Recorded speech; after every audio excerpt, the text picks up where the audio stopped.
Okay, Carly, you want to start us All off? right. Yeah, thanks everyone. I'll try to keep it brief. But basically today I wanted to just highlight what our program does and how we can assist the cities and highlight some of the projects that are ongoing. So our mission is to help steward trails and build and maintain active transportation facilities. So bike lanes, sidewalk infill, transit access kind of pieces into that, paved trails. So that photo is of the new shared use path in Hiram, just on the south side of 101 as you enter the mouth of Blacksmith Fork Canyon. So Hiram City is a awesome partner in that project. So you can go to the next one, Jeff.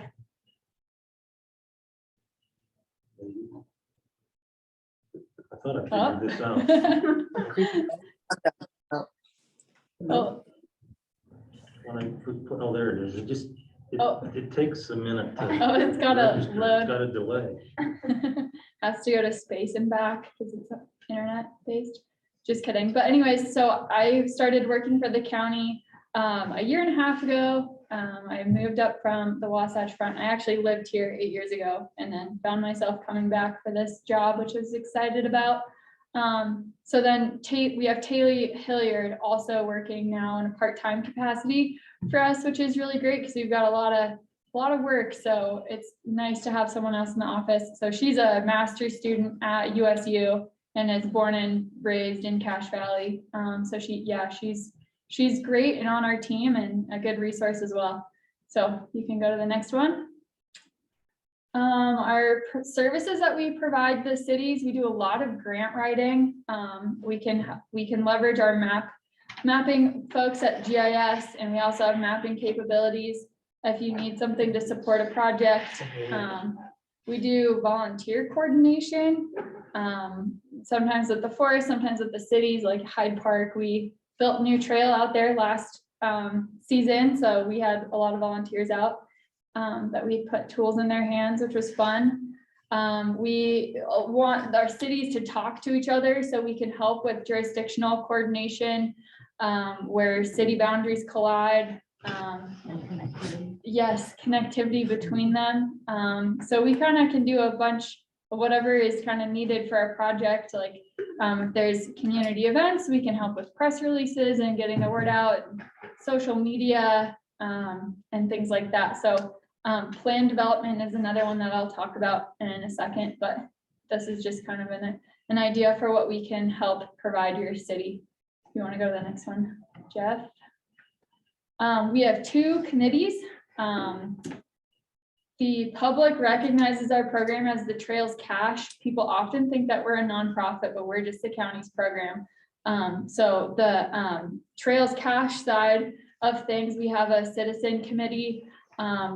I kind of just chair it, but we've got folks from the Forest Service that come, the Utah Conservation Corps sometimes comes, BRAG, Bear River Association of Governments comes and attends, and then we've got like bike shop owners and citizens that have different user groups.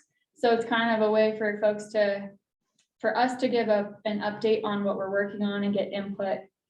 And kind of move things forward in that way. So that's open to anyone that wants to join. Sometimes we have some folks from cities come, but not as much. But anyways, if you're interested in that, let me know and we can loop you in.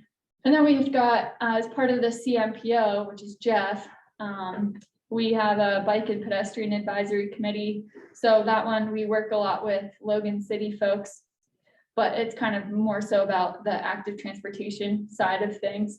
And that meets monthly as well. And another thing that happens out of that committee is like bike week, bike to school and work month, and things like that. So we'll write letters in support of things or try to help advise where we see it appropriate. So you're welcome to join us there as well. You can go to the next one, Jeff. Chris Monson is a trail adopter, or Mayor Monson. She can tell you about this too, but we work in partnership with the Forest Service, and basically we try to close the gap between the community and the forest. So a lot of people will go haul logs off trail and do a bunch of tread work and things like that, but there's no way, it's kind of arduous to actually tell the forest and go through their paperwork to adopt a trail and all of that. So we've worked with our GIS team, who's been a huge support on this, but we created like a online kind of app for folks to do their volunteer work, and then we can catalog it and tell the forest. But this is a picture up Smithfield Canyon where an avalanche wrecked the trail basically, and adopters went up and took care of it. So it's a self-guided, we just provide the technical support. So if there's a trail that your city wants to adopt, or your family or businesses like, we just hope that you keep this program in mind as we continue to grow it in the community with our nonprofit partner, the Cache Trails Alliance, and the local ranger district. So you can go to the next one, Jeff.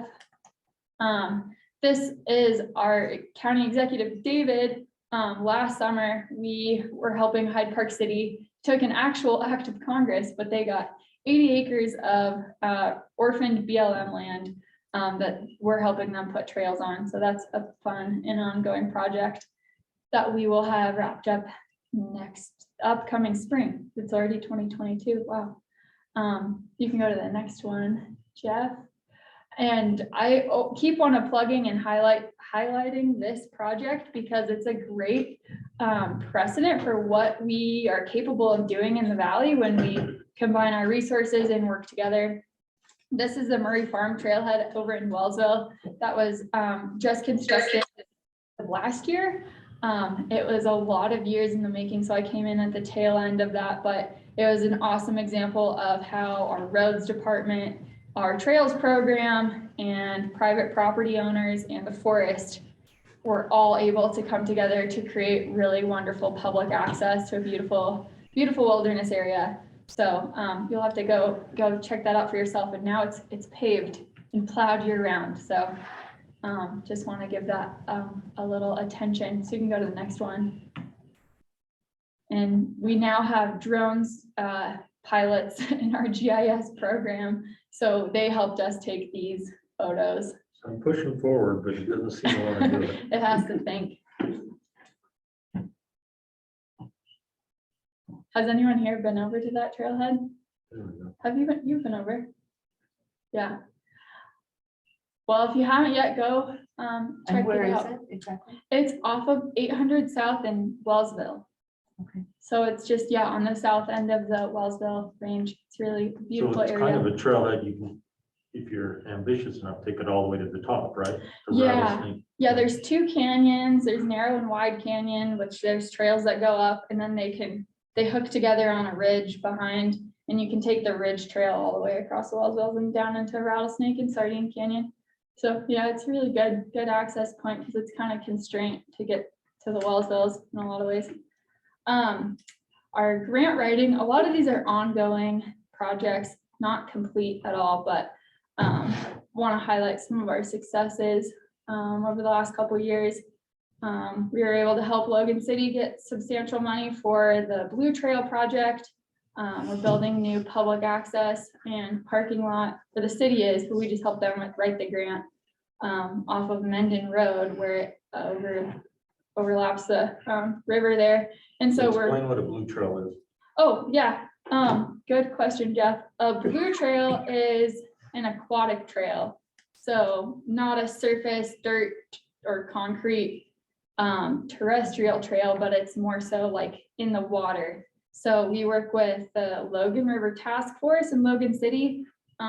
We all have an adopted master plan, but basically we're trying to break down sections of the river. So it's like family friendly, green, intermediate blue, black for like intense kayaking. And so we're helping get like engineering work done for boat ramps. And we do hazard surveys to help identify when there's downed crack willows, things like that. So it's a very long-term ongoing restoration and recreation sort of project. Yeah, then those are some of the other trail projects that we're helping cities with. So we can go to the next one, Jeff.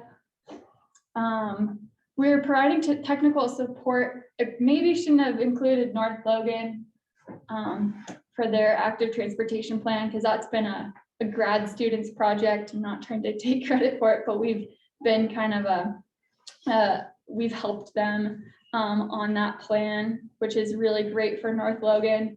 And then Taylor, our assistant, she's working on Wellsville's active transportation and trail plan. And then we're helping Bragg with Richmond Cities, which is fun and ongoing on the planning side. So we're hoping to do more city-specific plans as time moves on and as our capacity allows.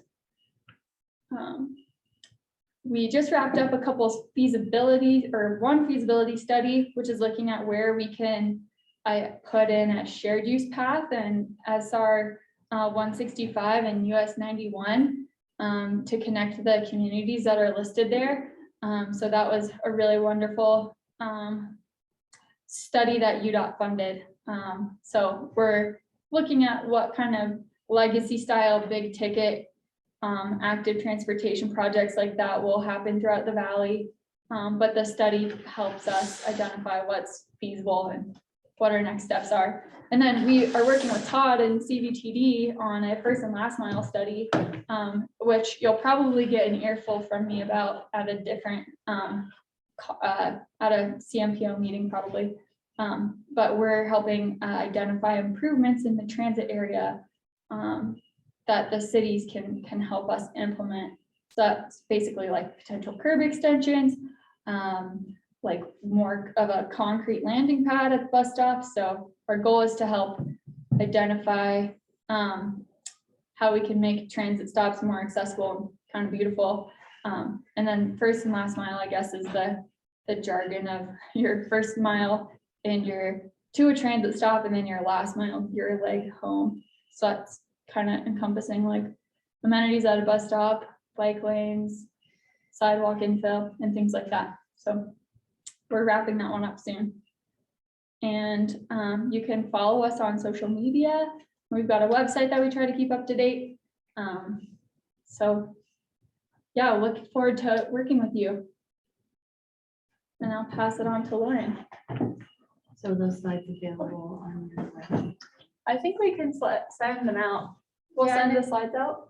Yeah, That'd be great. we're, at the end, we'll probably send out an email with all the links to some of the things we talked about, and also a video recording, and then contact information. Cool, thanks, Jeff. So I'm Lauren, the countywide planner with Cache County. Kind of just a brief overview of the countywide planning program. It started in 1994 for the county from an interlocal agreement that cities, 17 municipalities signed on to at the time. And really the goal of the program was to provide technical assistance to communities and also have a regional planning perspective for the entire county. Cache County is really large, and the goal was to kind of have a program that would help facilitate conversation between communities. So the goal of the program, like I mentioned, was to carry out activities addressing comprehensive planning at the county level and to help guide growth and development and embrace policies with a countywide perspective. Go to the next slide, Jeff. I feel like mine's so boring after you share all your nice pictures of trails and stuff, and I'm like, well, range planning, so fun, but it's important. So just not as pretty as Carly's trails, but so some of the services that my program is currently providing to communities. One of the things being land use trainings. Last year we hosted a training that was open to the entire county. We had someone from the property rights ombudsman come up and provide a training. I just sent out another email today. If you didn't get it, let me know. But the Utah Land Use Institute is coming up for a free training on February 9th, which should be awesome here at the event center.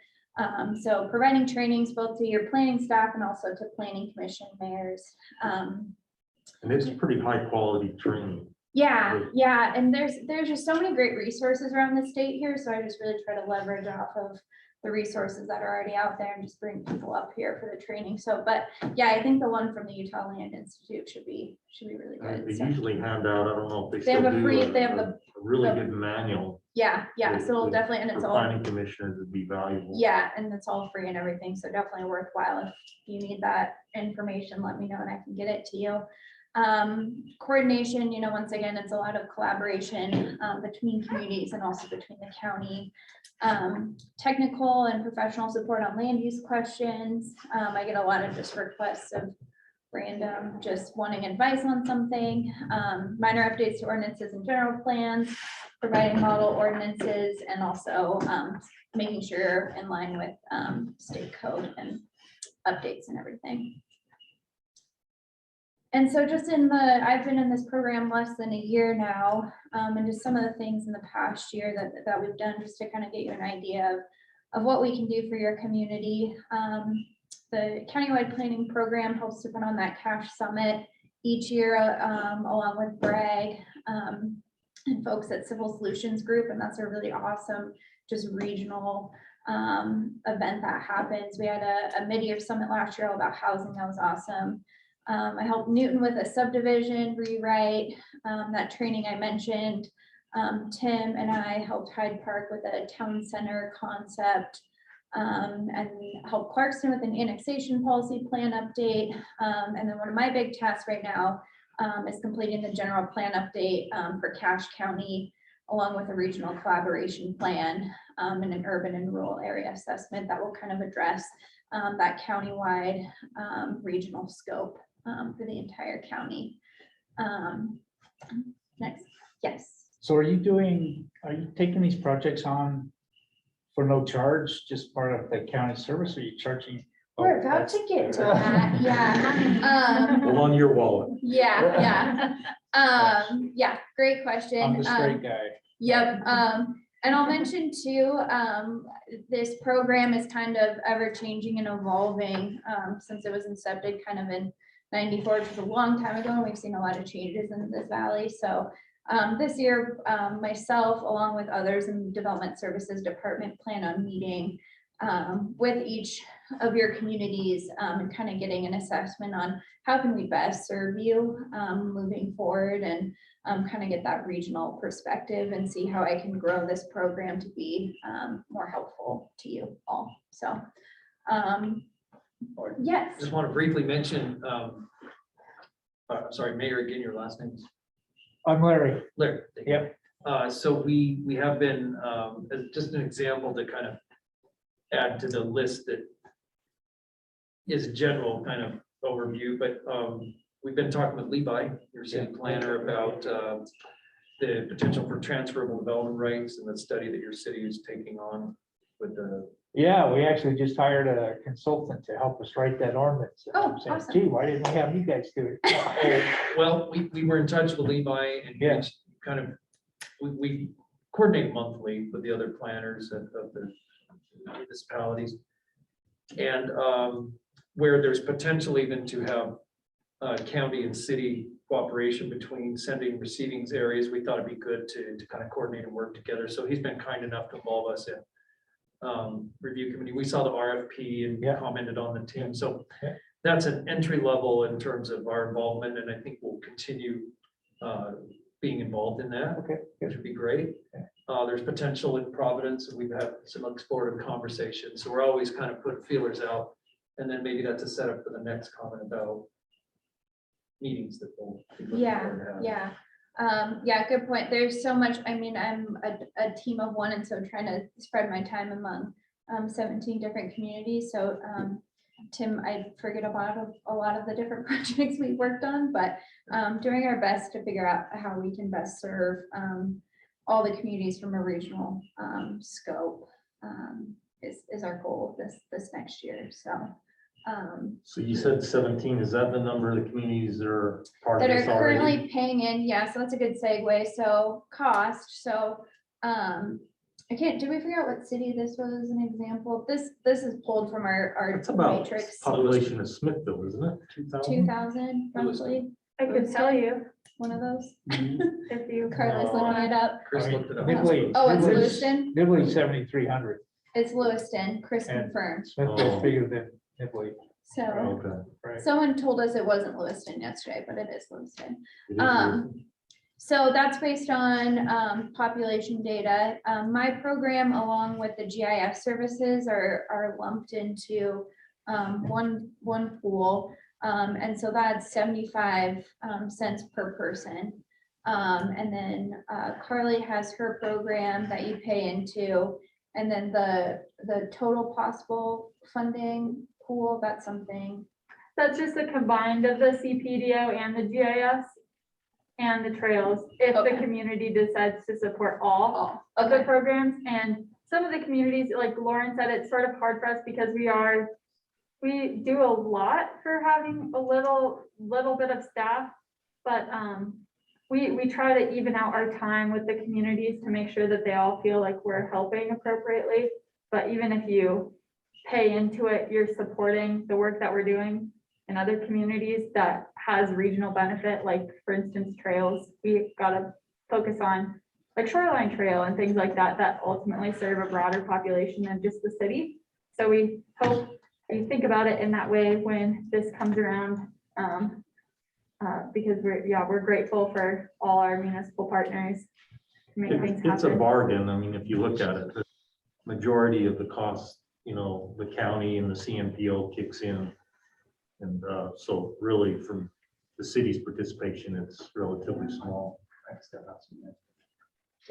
So if we say as a city, we want to help, like we met, and is this an ongoing cost that the cities pay ongoing for your services? Yeah, so we yearly bill. We'll send a letter every So year. your cities probably may already be participating. yeah, so Yeah.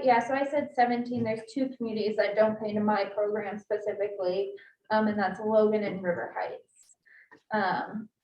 So, because they have Logan has a full, staff capacity, and so whatever that, and I don't know if that's I think it's been that way for a while, so. And then on the opposite of that, Logan pays the most for the trails out of all the municipal partners. They pay beyond what this is. So it's different for our programs, but yeah. So Providence probably already pays into this. Yeah. At Yeah, this level. Providence Yeah, does, yeah, Nibley does. and that 75 cents per person has remained the same since. So we better get busy and use you guys. Yeah. Yep. So, So Lauren, thanks for that. I know you don't want to hear from the old guy anymore, but no, 21 years ago, the county planner named Mark Tusher, You go way redheaded back. guy. Yeah. I mean, when I got talked into doing the planning commission in Nibley, he gave us like 20 hours yeah, of training, 10 weeks and 2 hours at a time. And Yep. we really chunked off some big stuff, and I was so appreciative of the county for doing that. So yeah, any training you can help us all with is really Yeah. valuable. yeah, he was very going back, and I've been diving in on all the history of the program and everything, and he was very calculated in his hours he spent with each and every Oh, community, yeah. so, yeah, that's good But to hear. that office started, there was an effort with, originating out of the Cache Chamber. They called it Vision 2020. And it was done in, I don't know, 1999 or something. Yeah, And 2020 was a long way off. 93. Well, and we're here. And it was kind of a real innovative, Was it Envision? no, it was called Vision Vision? 2020. Okay. And they came up with a number of recommendations, redundant fiber optics, all sorts of things. But one of the things was to get a countywide planning office. It was kind of a shared resource to help the smaller towns with planning. And that's the Yeah. impetus, or really where that started. Yeah, It's been around ever since. yeah. And I it's a should have real let small you town. guys, Just it's been yesterday. around for a bit, What's sure. that? 1999 was just yesterday. I know. The sad thing is I remember. studying. I know, I was gonna say, I should have let you give the history lesson, because I was, I was actually an intern in Mark Tusher's office in 1995 and 6. So, yeah. But, Oh, I was just gonna mention that some interesting things right now that, just to touch a little more on what Lawrence shared. One is that the training model is moving a little more she mentioned the Cache County Summit, which is a great training resource and a good collaborative opportunity, as well as other trainings that she sets up, which then frees up time to do other types of service and collaborative activities in terms of how communities grow together and make it. So there's kind of different ways we'll figure out with you how to best allocate Lauren's time and some of my time as well. And the Utah League has picked up the end of the stick somewhat, right? Videos Yeah. and Yeah, things, they yeah. have so many resources on there. Yeah. Yep. So, but yeah, thanks for the good conversation. On a unprofessional tangent, do you think that everyone cursed the year 2020 when they started planning to it? Yeah, that might be what caused it all. Okay, so we I can't don't make think a they year. planned on a name of the pandemic. or plan. had Every to Oh, I call see. Last year. Just kidding. Maybe they jinxed it. So we'll see you soon as we make our rounds, continue that conversation. Okay, Todd Bugler with CBTD, take it away. Okay, so you can see, our goal is just really to provide mobility in the community, right? We look at that as mobility for lots of different things. And we look at how that impacts the community in many different ways, including economically. So yeah, You want me to do it? sure, I don't care. But so our service area is basically from Preston to Hiram. And as far as our board makeup goes, there's members from all the cities that are in the district from Lewiston to Hiram. The folks up in Idaho, they're in a different FTA region, different state. So we actually have a contract with Pocatello Regional Transit to provide that service. But the legislative body, so the city councils are the ones that appoint our board members. And then the board is the governing body for the transit district. So. Does everyone know who their representative is? I mean, it might be good if you don't know that. For the Like, transit district, yeah. we've got someone that's been there for many years. Jeff Turley, he's awesome. Yeah. And you're in Nibley? Yeah. Yeah, Gregory Shannon is awesome. yeah. Yeah, he's But we're about fantastic. to assign another person as well, one of our council members. Yeah, it's really up to the council to determine who you put on the board. So we'll take anybody. So on. is Jeff Turley, is he active? Oh, yeah. He's one of our committee chairs. Because And I've not seen a report from him. How often do you meet? we just came to Providence probably about 3 months ago, reported to the council. But again, we would love it if the council wants us to come at whatever cadence you want. I mean, we can come monthly, we can Well, come twice a year, would you whatever add me you to really your- want that's helpful. add me to your email invite list. Okay. Yeah, so a couple things, you're gonna get our minutes from all of our board meetings, our agendas from all of our board meetings. So we send that out every month. We have a meeting once a And is month. that, are you sending them email? Mhm. If you allow us to, we can send them hard copy, but we prefer to email them to you. Oh, yeah. So Don't give me paper. I'm not responsible. with paper. I agree. I mean, we can't. And so if you currently send it to Ryan, or were you sending it to the mayor? To the mayor. We send it directly to the mayor. Okay, so you'll So, just need to You change. should have received an email from my assistant Sharice. Yeah, we just had an email about. Yeah, but I can double check and make sure that we got to you. I've been out of town for a couple of days. No worries. So I'll we check just through need my your email. approval that we can send it via email and then we'll send it that way. But I'll make sure that we follow up. Okay, thank you. So, yeah, that's it. So these are the current types of service that we offer. So we have a commuter service. That's really up to Preston. So that's 2 times in the morning and 2 times in the evening that service runs. And then we have fixed route, which is really from Richmond to Hiram. And that's just kind of all day service. And we do have times where it flexes up for peak service to meet the demand and then flexes back down. And then we have our paratransit service, which is for the elderly and disabled. So people have to go through a qualification process for that service. The federal regulation is we only have to provide that service 3/4 of a mile off of a fixed route. However, our board a while ago elected to expand that to all the city boundaries. So we go well beyond the requirement of the federal government. So in your communities, we see a lot of service on the paratransit side. And then outside of the service area here, but inside Cache County, we partnered with Bragg to provide a voucher program. So that's for, right now it's for critical nutrition, so grocery shopping, things of that nature, and then doctor's appointments, pharmacies, things like that. And what that program does is it allows someone to find a neighbor or a family member that can provide them that ride, and then we reimburse them at a mileage rate. And so it's just an efficient way to provide service in the more rural parts of the county. Yeah. So from a planning side, we partner with, we've hired a firm, Kimley Horn. They're the ones that are doing the first mile, last mile study as well. But they have a national presence, so they see different types of transit service all over the country. And we find that very helpful. And so we use them from a planning standpoint. We also very much rely on your city plans. So we're kind of a lagging factor, if you will, right? So typically we're coming in after the fact and responding to how the community's developed.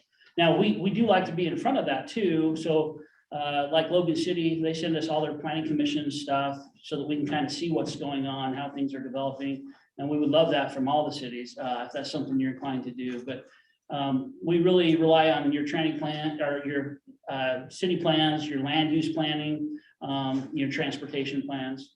And then we So meet are you- regularly with your, yeah. Are you saying that you want the minutes from our planning commission?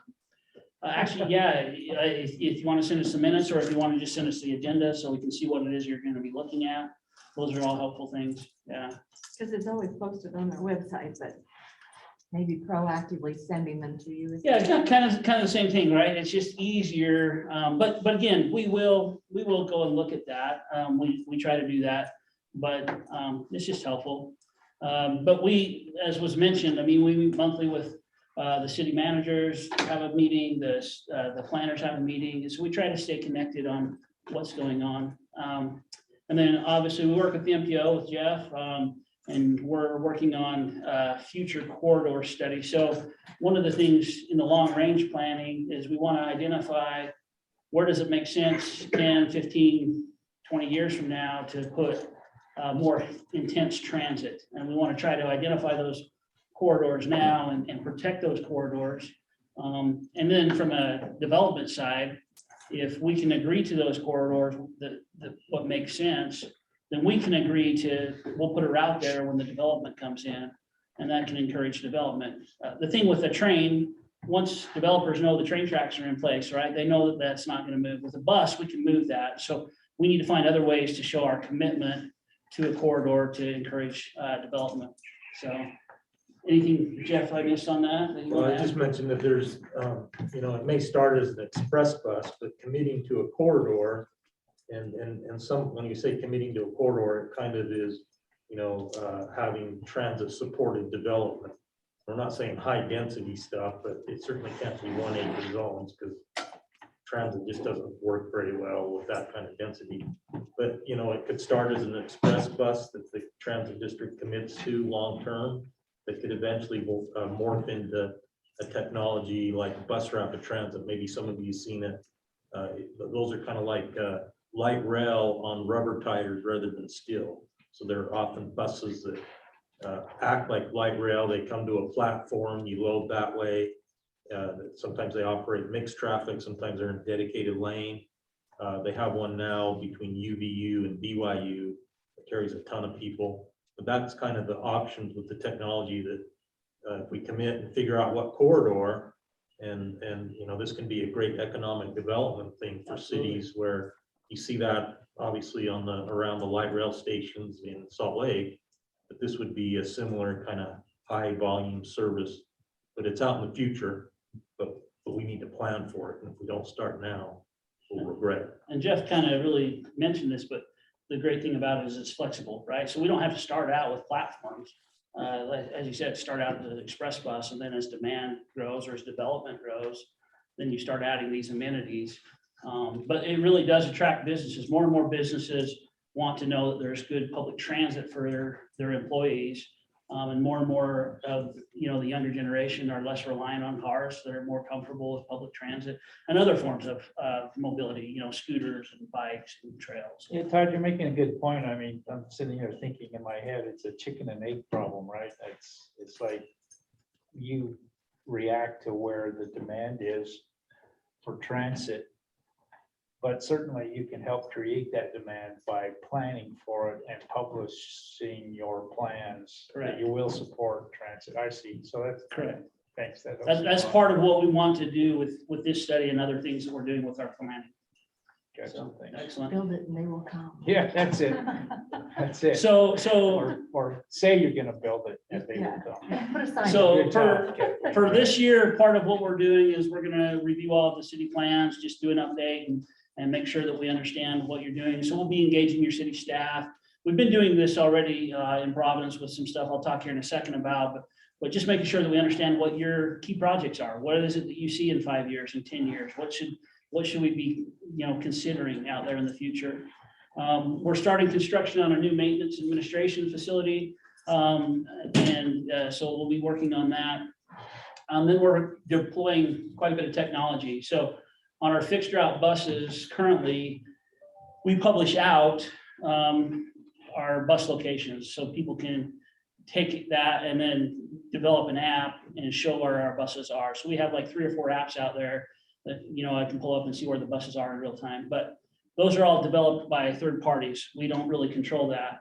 So we're partnering with a company and going to develop our own app, and it will give us more functionality. We can actually communicate with the riders. So if we have a bad snow day and for some reason we can't make it up Cliffside Hill, we can push out a notification through the app and say, hey, we're not being able to go up Cliffside. Or, in extreme circumstances, thankfully, there's only been about 2 or 3 times in my whole career here that we've had to shut down service early because it's so extreme. Those are challenging days because we never leave anyone stranded, even if it's me and jumping in my personal car and taking people to Franklin, which we did one night, but we will get them home. But it's nice to be able to communicate, say, hey, we're shutting service down at this time, make sure you're getting on the bus and getting home. So that's one of the things. The other thing is, I get asked all the time, well, how many people are riding in Providence? And currently the way that we have understood that is we sample every 3 years, and we have a sampling process that we use. And then we extrapolate that out to determine. But we're going to be So could deploying. you tell me today how many? I can't. I can tell you a total for the system, but I can't tell you how many from Providence. The last time we did sampling was in 2017. We were supposed to do that in 2020, but the world fell apart. So that was all done away with. But we're We'd going love to put something in our newsletter that says, we want you to write Cache Valley Transit. Where you pick it up. We'd like to support Cache Valley Transit by giving people additional information. Sometimes they haven't thought about. And we can definitely help with that. Absolutely. We're going to be putting passenger counters on the bus. They're all electronic. And so what that does is then pretty much in real time, but definitely a day later, we can pull the information. Now, from a planning perspective, that gives us a whole tool we've never had before, right? Now we can start to see hot spots. Where are people really coming from? Where are they getting on and off? What time of day is the rider? So we can start to plan service in a different way than we have before. The other part of that is voice enunciators. And so, if you've ever ridden the subway, they say next stop is this, and they announce that. We have several visually impaired people that ride the bus. And quite honestly, a lot of us are becoming visually impaired. We're not watching for the bus stop. We're here, right? I do it all the time.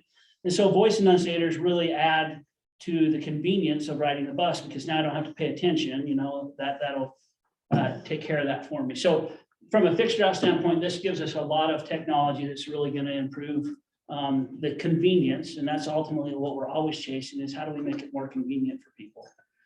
So I'm so excited about the counts on the buses. I think Yeah. that'll help us too with all the cities to be able to prioritize yeah, where the critical sidewalk gaps are and things like that, so that we can really make our communities just better. that's such a great point, because, we all are limited on our dollars. And so if we can really target, where do we need that investment? That's huge. I think it's a great thing. It seems better than sampling. Yeah, I mean, most of the world does, just so you know, most of the transit world, we still do 100% counts, but that's just a total, because we're not doing it at, you know, so, also, this is something we've been working on with several communities, and so this is gonna kind of be our first kind of beta area of testing, but we're really excited about this, so, what we've been doing is working and looking at various alternatives, and the alternative that's really been recommended and that we've done surveys on is what we call microtransit. So this will be on-demand service to where it'll be a smaller vehicle, and in this zone, you'll be able to schedule through an app a same-day ride. So if I want to say, hey, I want to go to the grocery store right now, I'll look it up and say, I want to arrive by this time, or I want to depart by this time. And then it schedules it with the bus, the driver's notified to come pick you up. And then it's car sharing, you know, so it's still efficient. It's not a personal taxi. They're going to pick up, dropping off many people. But where this really works is in areas where we're seeing less than 10 passengers an hour. And that's really why this zone was identified, because we're seeing that here. But it allows us to expand it. Currently, like in Providence, we skirt the western edge of Providence, right? We really don't go. And so this will allow us to put virtual bus stops, if you will. We can do that through the technology. So we can put more bus stops in an area. Again, as demand grows, we can flex up. So that's one of the key things that we're doing, is making our services more flexible, that we can be more nimble in what we do, and that we're not just going to put a 35-foot or 40-foot bus out running through your neighborhood. So we're really excited about that. So questions that you haven't asked? Okay. Thank you. Oh, I have one, Todd. Okay. This is strictly an opinion question with no data to back it up. So we have achieved EPA air quality attainment in the last year or two, right? And we were non-attainment for a long time. Do you think we've actually done anything with transit or vehicle emission testing? Or have we just got lucky that the weather patterns have blown the inversions out? Jeff knows more than me. Of course we did about I don't want to touch I mean, that. we're all giving each other high fives, and I want to know if we've actually done anything, or it's just an opinion, Jeff. So I'll Let me give you have a it. quick opinion. So it's all, there's no silver bullet. So certainly pieces that the bus does and active transportation and all that. But quite honestly, the thing that's moved the dial is the ever increasing emission standards on vehicles. Okay. 2017 cars with tier 3 fuels are as clean as CNG cars. So as the fleet turns over, we just have systematically gotten better. We keep doing that until about the year 2030, and then we kind of get all the gains we can out of that. Yep. And it starts to go back. But Okay. that's, I mean, I'm not minimizing all the things transit, but the real moving the dial has been the increasing emission standards on vehicles. I do think the one area where we can start to have more of an impact is congestion, actually. So, I mean, that's one thing where, but again, we got a long ways to go. I'm not saying that's going to happen tomorrow, right?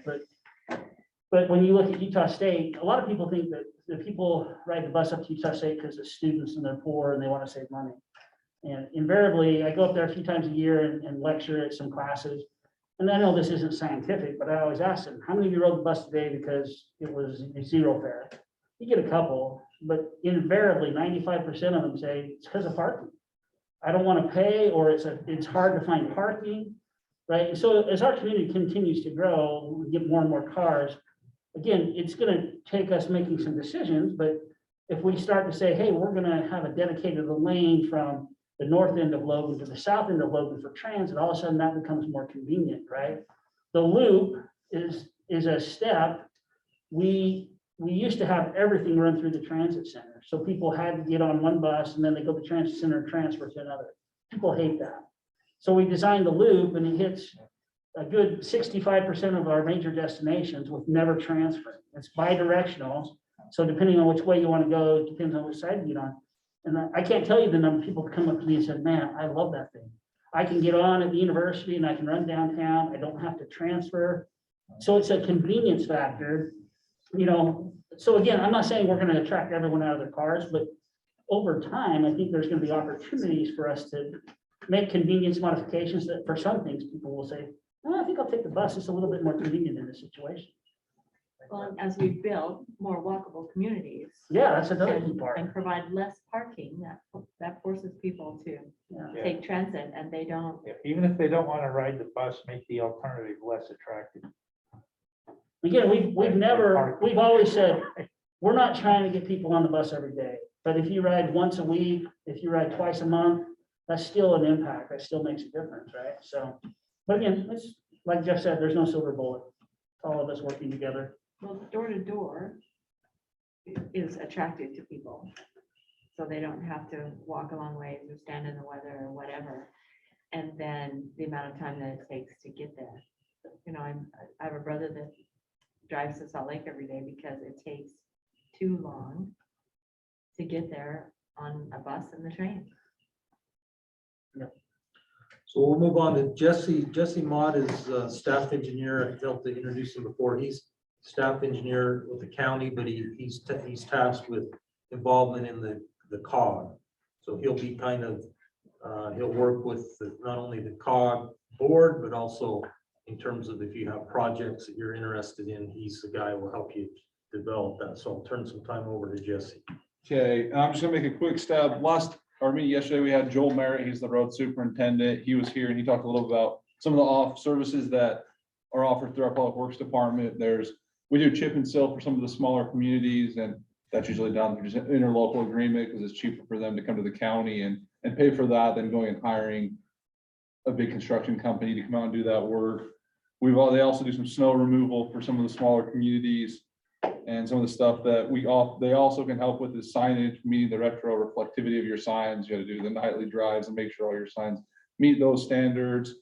And also we have our vegetation department that does a lot throughout the whole entire county on trying to obtain the noxious weeds. We do a lot of mowing and things like that to help control that vegetation throughout the county. So You we'll work include with his, Jake, yeah, Jake Forsgren. And so he's we'll awesome. include Joel's information if there's different communities that want to contact him or have questions on some of those different services. So, and then for the COG, so like I said, I'm Jesse Mott, and then we'll get right into it. In 2017 or in 2007, Cache County voters approved the following ballot question, and this is the exact text straight from the ballot, and it says, shall Cache County, Utah be authorized to impose a 0.25% sales and use tax for transportation projects, corridor preservation, congestion mitigation, or to expand capacity for regionally significant transportation facilities. And that passed in 2017. And with that, sorry, 2007, that's made that mistake twice. That's what you have written down. Yeah. So with that passing, that created the need for there to be a COG, a Council of Governments. And that's when it was formed just after that. And at this time, the COG's only function is to administer the project prioritization process set up in the local transportation funding manual. And then they submit a recommendation to the county council for approval of the different projects that come in on the yearly basis. So the local transportation fund program manual, there's a few different sections in it. There's an overview and introduction. There's a section on project eligibility, what kind of projects can apply for the different funds. The project prioritization process, how we rank those projects, and then project administration. Once your project's funded, how reimbursement occurs and through that process. And then, yeah, it's usually, we also amend it usually on a yearly basis. Every year we learn from the year before when we go and make changes, and as different mayors come in, they might have suggestions and stuff. So we recommend reviewing that, and it'll be just in one of the first meetings, we'll look at any changes that need to be made in that and go through an amendment process. There's also the COG Executive Committee, and it's a 3-person committee, and it's made up of the COG chair, the vice chair, and then the county executive always has a seat on it as the county holds that money, so that he's aware of what's going on. Your 2 predecessors were in those 2 seats before. Yeah, so those 2 So I spots. should be in the seat. That's all. May as well. So the COG chair and the COG vice chair are both currently empty, because as you said, your mayors were the ones that held those positions. So within the first COG meeting, amongst the Okay, mayors. So They'll you're need gonna to, send me information about when the meeting is. yeah, so we'll have a first board meeting, and then in that meeting, every year they go and amongst the mayors, they choose who to fill those positions. Okay. So within that first meeting, all the I'm not a mayors will shoo-in. get to choose who they want to be their leader, It so. doesn't pay. It doesn't take. Yeah, there's nothing no that I pay get. I'm there. currently in the Nothing we hole do, you get paid. In So- terms of the money I've spent. There's a few different responsibilities that the COG Executive Committee has. They establish the project application and deadlines.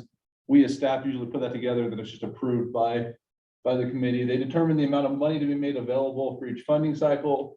They assist the staff in interpretation of COG policies and procedures, determine project eligibility of applications, and make betterment review decisions, and provide application and plan set completeness review. So I guess I kind of did, there's also staff to the COG, that's myself, Jeff Gilbert, and also Matt Phillips, the Public Works Director. We make up that staff, so we carry a lot of the day-to-day responsibilities. But if there's decisions that require higher decisions, then we push that up to the COG Executive Committee, so it's not just us making some of those bigger decisions. We also rely on the Cache Technical Advisory Committee, and they are tasked with, when the different projects come in, making a recommendation on those projects based on congestion mitigation, advanced corridor preservation, and on safety. And it's a data-driven process that the projects are pushed through, and then they come out in a ranked order.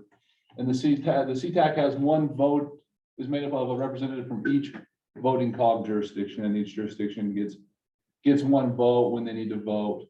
And this is someone that is different than the mayors. All the mayors vote on that COG board, but the CTAC is made up of people with more technical experience. Usually it's your city planners, maybe your city engineers, those positions. And sometimes they'll send a consultant if they have someone hired out that way.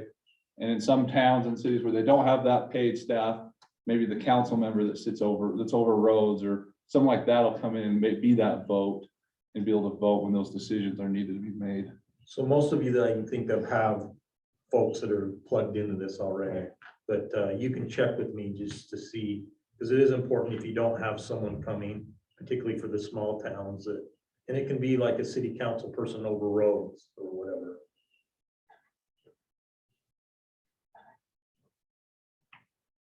So just a little bit of the history on some of the funding amounts.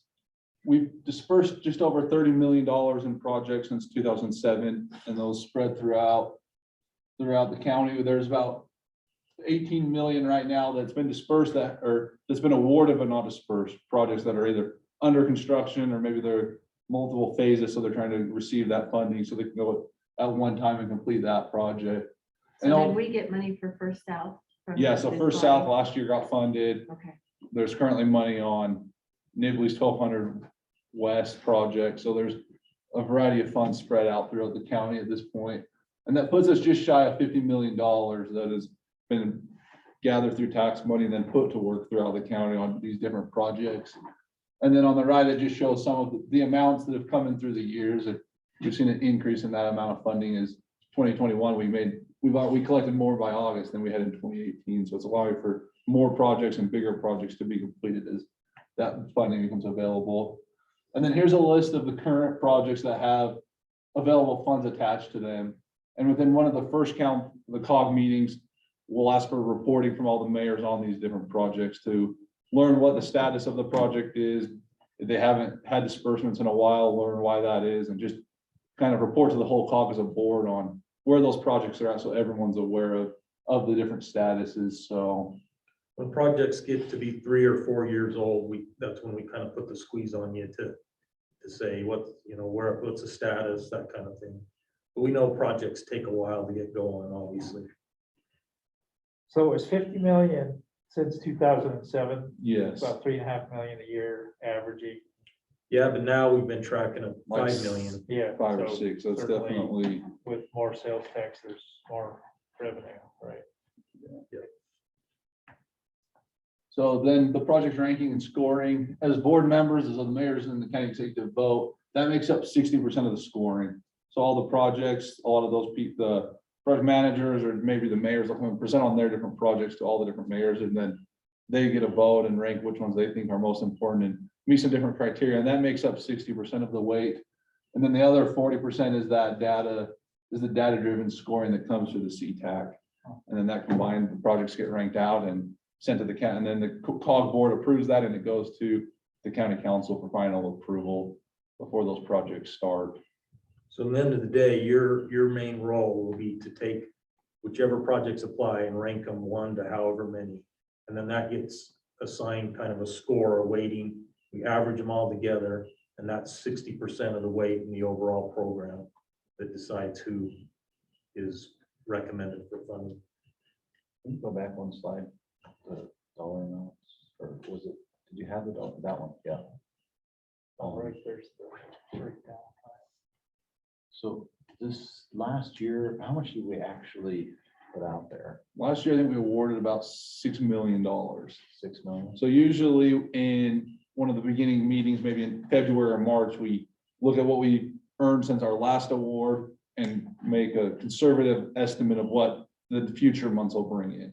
Is that the most we've ever I awarded? think Probably is. it's in pretty 1 year. close, and sometimes if projects come, as projects get completed and they come in under budget, then that remaining money is put back in the pot. So some years, here's what it is, and projects come in at half cost, or for some reason, maybe that project didn't end up happening, so that money gets rolled back in. So some years, there's a little bit of up and down, and then, yeah, we take that estimation of what that amount will be and put that out to the city so they can plan, and then there can be an adjustment if we end up bringing in more revenue than was predicted. The urbanized area boundary, this is based on the census that occurs every 10 years, and that's the current where it fell in 2010, so we could see a little bit of change on what that boundary is, and there's a little bit different regulations for projects that fall within and outside that boundary. So projects that fall inside the urbanized area, if there are improvements being made to an existing road, that existing road has to be classified as an arterial or a collector road. So those are our bigger roads, the ones that collect them, that move people from point A to point B. We're not funding your local roads through your neighborhoods. And the classifications for those are kept on a database by UDOT. So you can go into that database and click on the different roads and see which ones meet that requirement. Also, the construction of the new roads need to be built to that classification of an arterial or collector, be shown on your master plans. And then all must also be tied to phase 1, 2, or 3 of the CMPO's most currently adopted regional transportation plan. And Jeff will I'll pass that around around. and discuss that a little bit more in his presentation to follow. We also have spot improvements. Sometimes within the different cities, there's projects that don't meet those other specifications. Maybe there's a safety issue or an intersection that's not working correctly. So this allows for, at this time, a $200,000 request to be gone after to make those improvements to a specific area, and that's available within the urban area. Those areas that fall out of the urbanized area, they pretty much can apply for money for anything from development, construction, maintenance, or operation on any class A to D road. So pretty much any road that falls outside the urbanized area boundary can receive funding for those different projects. So the real distinction is in the urban area, the project has to be a capacity increasing project of some sort. And, that doesn't necessarily mean new lanes or whatever, but it has to have capacity increasing. Or in the rural area, it can be a maintenance project. And then given the needs in the rural portions of Cache County are a little different than those inside maybe downtown Logan or Nibley or some of those bigger cities. We have the rural set aside, and that's based on the amount of road miles that fall inside the urbanized area and the amount of road miles that fall outside. So right now it's about an 87-13 split. So 13% of the available funds are held as a set aside for the rural communities to go after. Because as the mayor's vote and a lot of the big projects are within that, we still want to be able to provide some funding for those smaller projects that are important to the smaller cities and towns. So that allows them to go after that money first. If their projects rank high enough or other mayors find them important, then they can go for that big chunk of money. But that holds a little bit of money aside for some of those smaller projects that still are important within the county. So given the emphasis on congestion relief in the scoring system, oftentimes those rural projects don't rank very high. So this is a way that they kind of have a set aside amount where they're guaranteed if they submit projects, that they'll be funded. There, I'm sure you said where the funding comes from, but if you wouldn't mind sharing that again. so it's collected through sales tax. Sales tax, So there's a okay. 1/4% sales tax that's collected, and then that, we figure what that money is for the year, and we make an estimate about March. So cities know what kind of projects to put forth, how much funding will be available, and then we true that So up. then you can project it out. Yeah, then we true it up at award time, and this past time, there was more money that came in, the numbers were higher than predicted, so all the projects were able to be funded. Yeah. So just depending on what projects come in and what funding's available. There is a match requirement of a minimum of 7%. And that can either come through cash contribution, if there's been land that you've obtained or has been donated. It can't be land that was forced through dedication, through development, but any land that's obtained. That way, and then any engineering or environmental costs can be used as a match amount. There's a few other ones, but the manual talks more about those things, so some of them get a little dicey and we have to look at it more carefully. So, but those are just some of the general ways that that match amount can be met.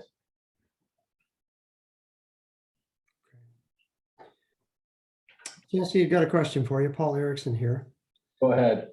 What's the easiest way for our city manager to get connected to the CTAC group? So you just let me know that you want that individual to be assigned for Richmond, representing Richmond, and we'll reach out to him. And then it wouldn't hurt for you to put the bug in his ear that sort of says, I want you to do this kind of a thing. And then when the time comes, we'll just keep him in the loop and invite him to the meetings and get him looped right in. Okay, so just email you, Jeff. Is that the plan? I don't know why this isn't advanced.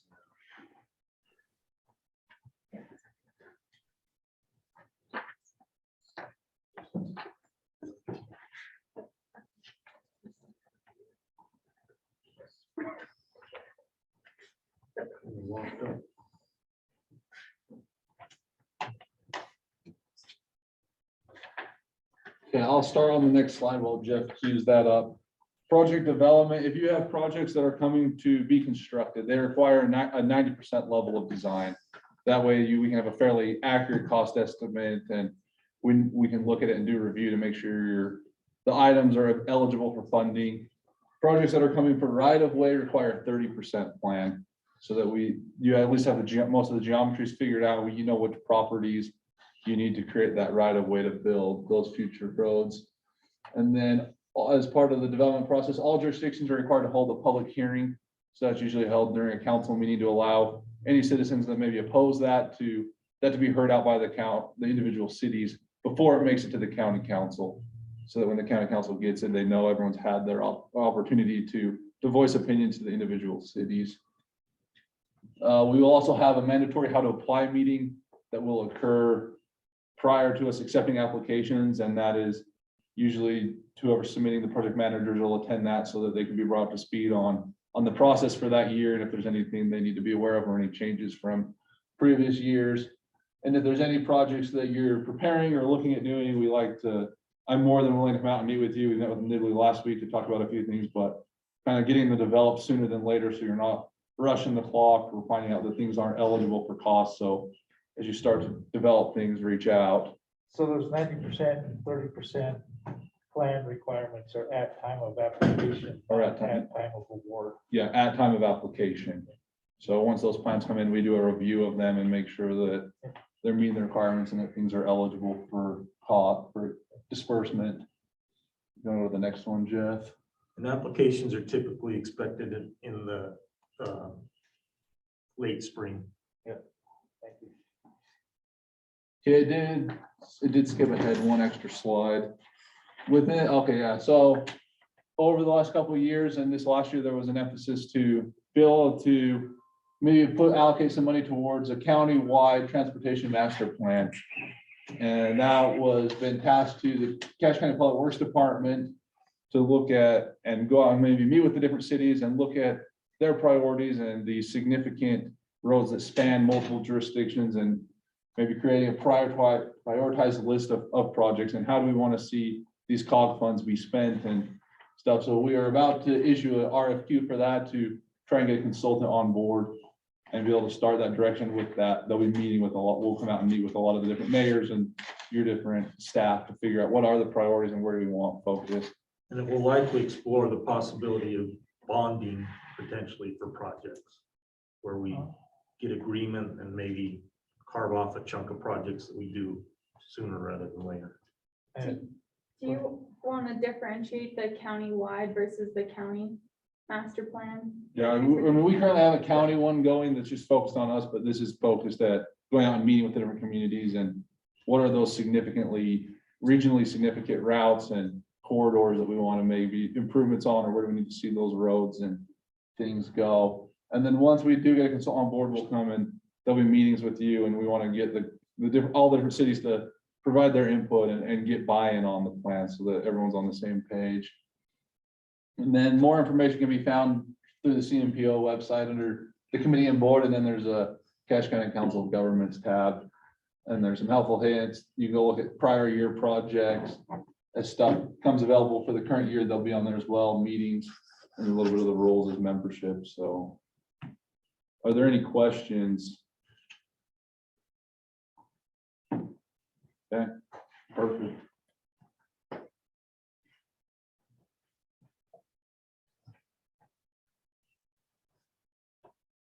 So almost done here. I will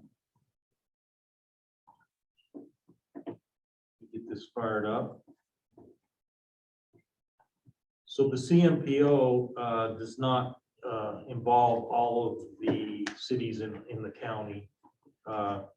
Jesse showed that urban boundary, and I'll show it again here, but it's just the cities that are involved are, and this is set by the census, is Smithfield to the north and Wellsville and Hiram to the south. So you're welcome, Mayor Erickson, to stick around. Richmond at this point isn't part of it. We kind of put this part last in case you want to bail on it, you can. But you're welcome to stick around if you want to, maybe you need to get ready to go to sleep or something. This will help you.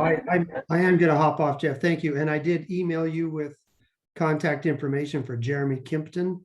Can you just make sure that makes it to whomever is in charge of running the CTAC? That would be fantastic. Yeah, thanks, Mayor. Thank you. So just, and again, I'm Jeff Gilbert with the Cache MPO. So just a kind of a snapshot of the county. And this is kind of an interesting time because we have the new census data. But we grew about 18% between 2010 and 2020. That represents about 20,000 new people. And if you think about it, that's kind of the equivalent of adding a new Smithfield and North Logan to the valley in the last 10 years, which is kind of striking. There's about 17,000 of those 20,000 that didn't come from California like we hear, that we think is California's invading us. Maybe they are, but 17,000 of them at least came from what we call natural increase. That means we have babies and we have lots of them.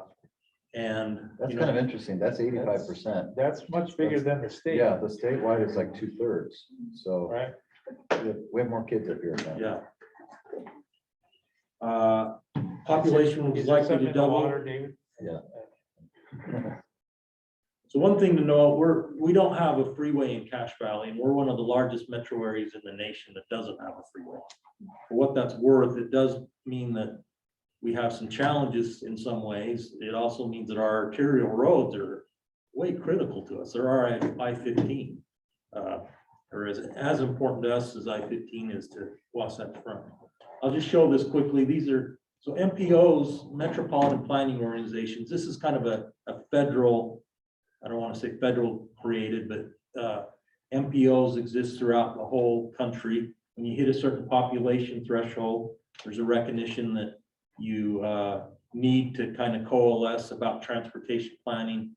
It provides a role where the locals can weigh in and get involved in prioritizing at least federal transportation funds. And so it's kind of has standing in federal law I'll talk about how we're funded, because the majority of our funding comes from the federal government through federal highways and through UDOT. And if you swim upstream, it's really the gas tax, the federal gas tax. I'll note that there's 3 other MPOs in the state of Utah, and one in along the Wasatch Front, Mountain Association of Governments in Utah County, and then down in Dixie. So UDOT kind of acquiesces the planning in these MPO areas to the MPOs. And they'll often say that UDOT does the planning in the rural area, and they kind of look to, at least for the MPOs, to take the lead in transportation planning and prioritization in those urban areas. So it has a role with UDOT in terms of that. Now, it doesn't mean that they fund what we do. We still be holding to lobby and beg UDOT and pound. David's been doing that a lot of kind of advocating for our needs, because we put in our plan, and that's an important step, but we still have to go through UDOT processes, at least for state funding for some of those. But nonetheless, UDOT acquiesces that planning role to us, which is a good thing, I think. I'll just note what's the value? You know, your role will be helping to allocate scarce resources, having that local control. I'll argue that one of the biggest benefits of the MPO is just to have that regional vision and protect that regional vision. It's not that there's not other entities, Lauren and the county looks at that regional vision, but you know, with road networks, if the cities aren't in sync, and if we're not thinking holistically, particularly on these regionally significant roads, we're missing, you know, it's a mess. And so that's one thing the CMPO does, is that shared regional vision, try to articulate it, quite honestly, to try to protect it. So if, you know, if some city is, I don't want to say going rogue, but, you know, we've all agreed to this road kind of framework, and sometimes, you know, that will change for a city. So sometimes it's just kind of bringing that up and trying to protect that regional vision, and then facilitate collaboration. You know, we have a lot of problem-solving conversations, and you have a lot of good minds around the table that help do things. So the federal government, even though they have a role in kind of establishing us, I will suggest to you that they don't, it's not very heavy-handed. We get most of our funding. The federal highways doesn't really meddle in what we do, other than some high-level framework. They do produce this emphasis areas that they ask us to somehow consider in our planning processes. And quite honestly, this varies depending on the administration. So this is the Biden administration emphasis areas that have been pushed down that we are asked to at least consider in our planning process.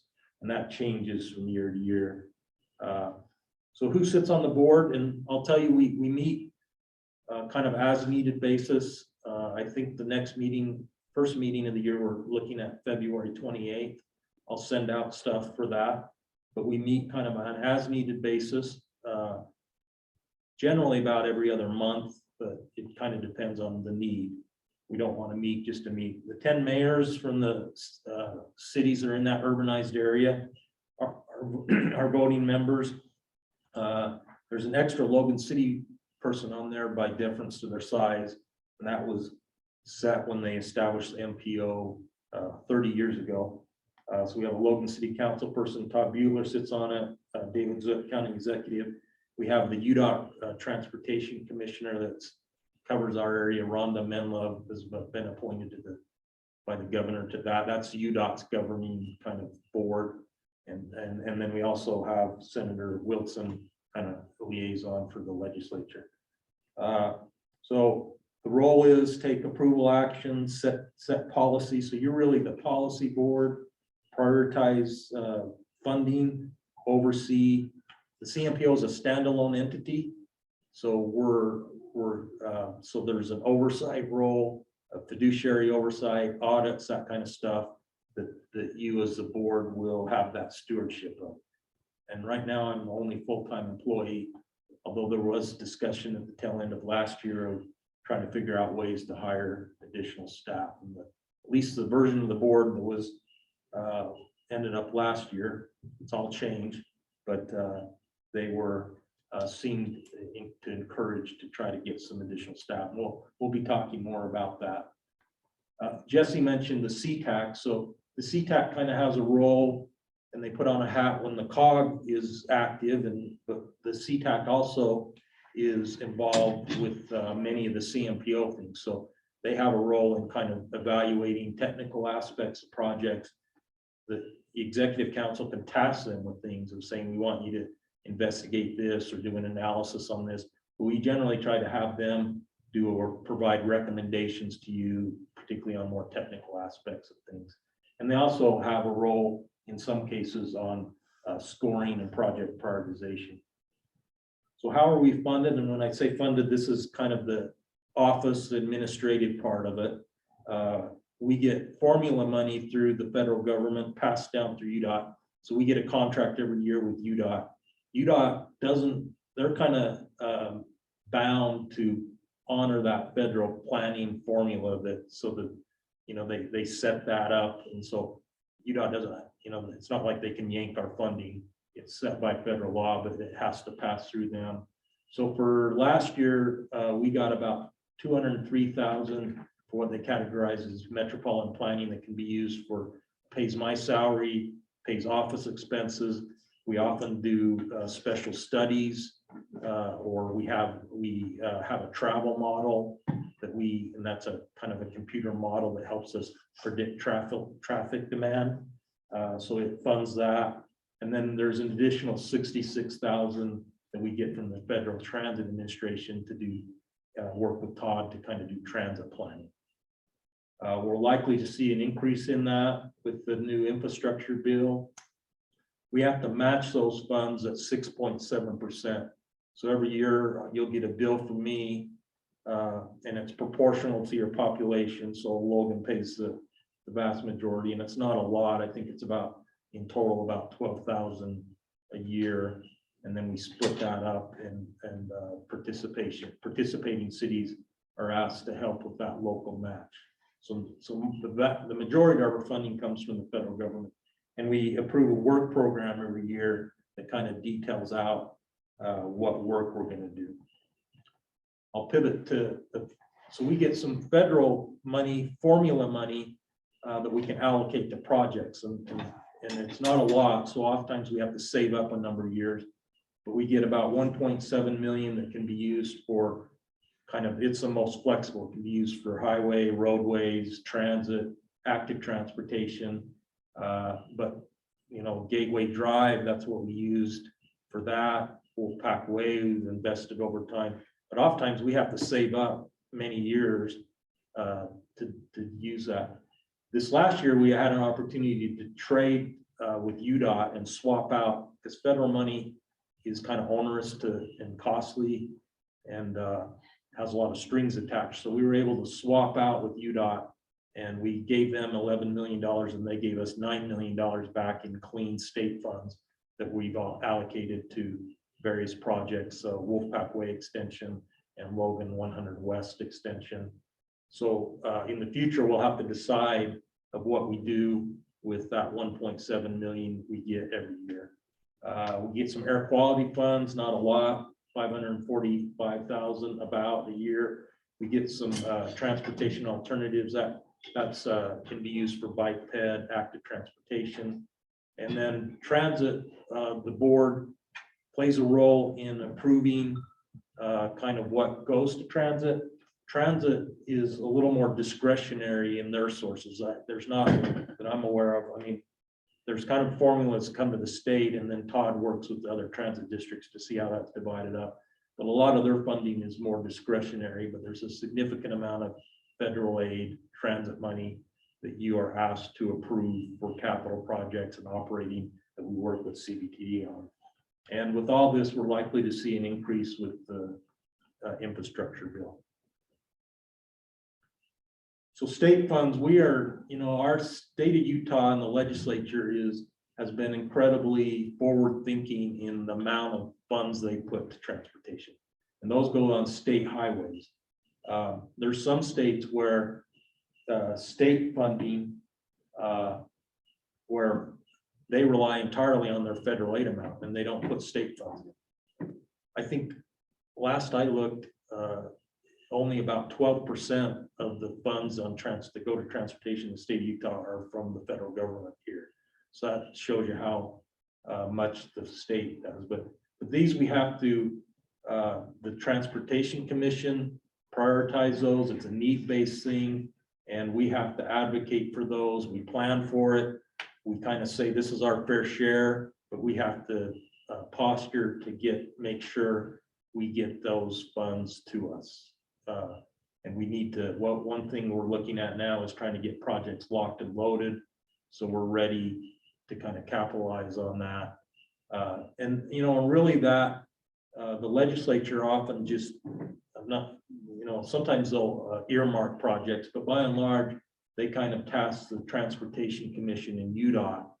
So a key to this is kind of working with the UDOT region, articulating your need, getting buy-in, having them embrace a project to advance it to the commission for consideration.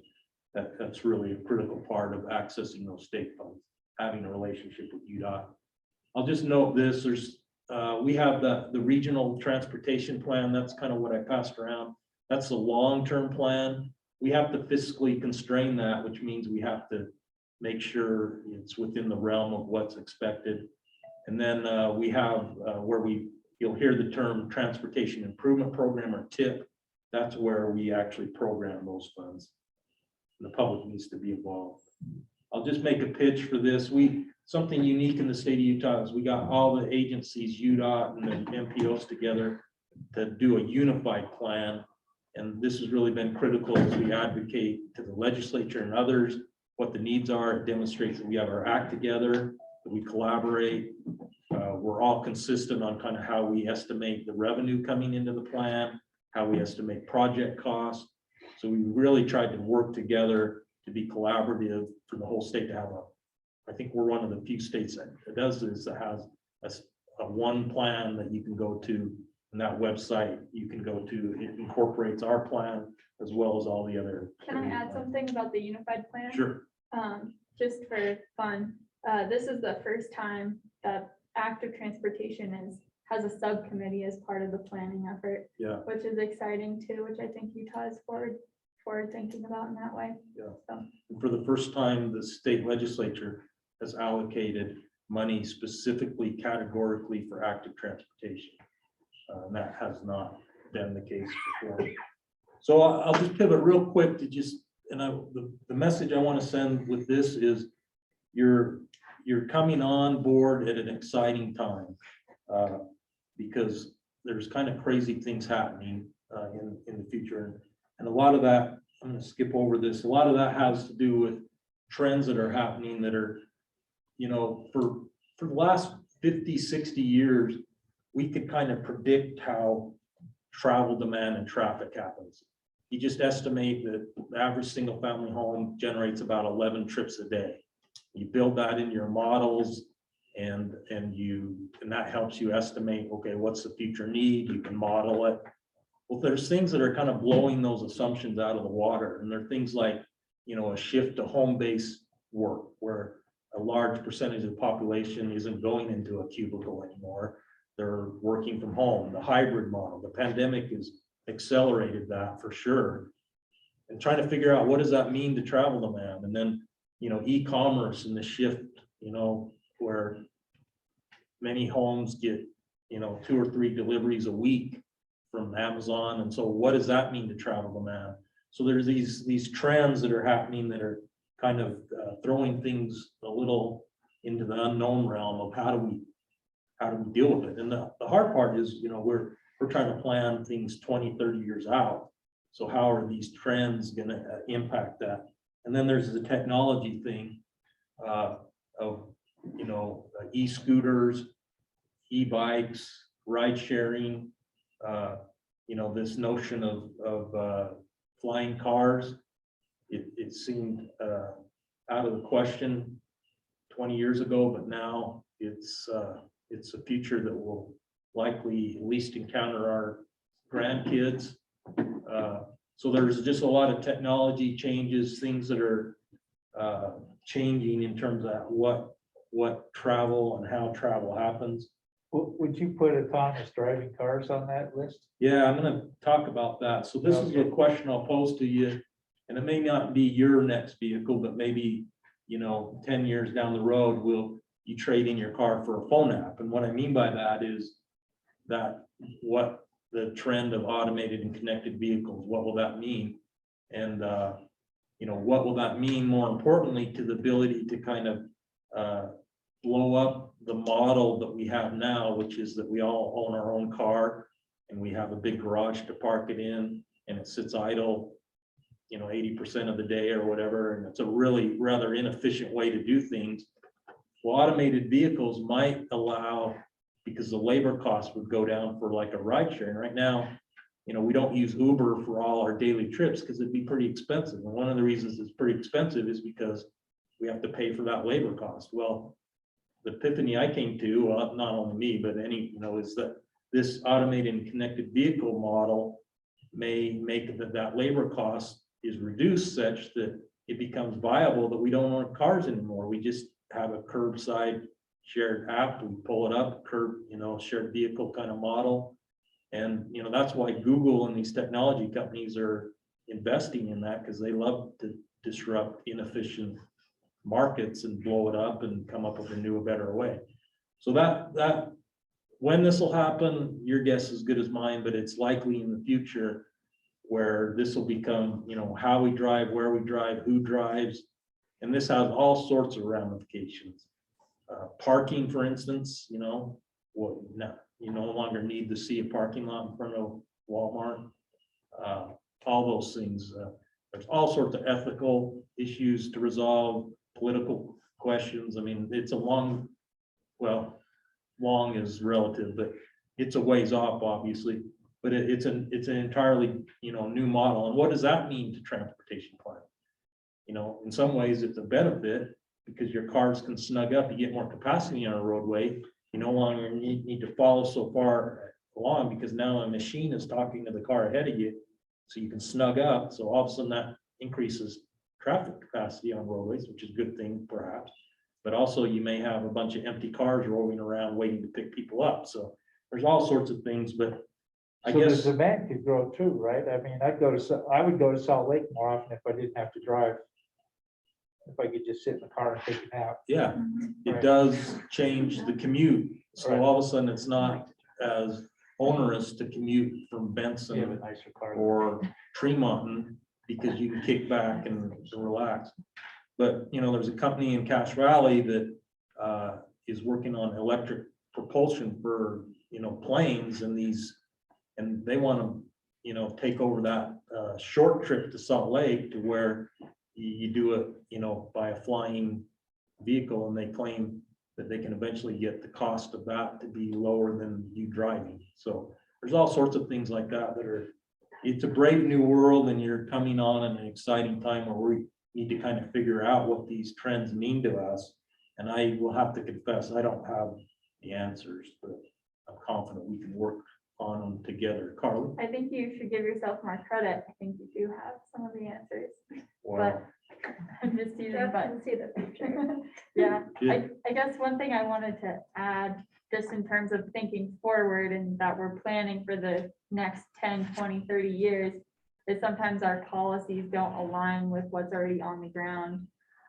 Like for the micro mobility lens of like e-bikes, e-scooters, and having companies that come in and have the share systems like Bird or Spin or things like that. Our program, we've been helping, well, it's not a done deal yet, but we've been working with Logan City to shape their legal framework for what that looks like when those technologies come knocking at our doors, which they already are.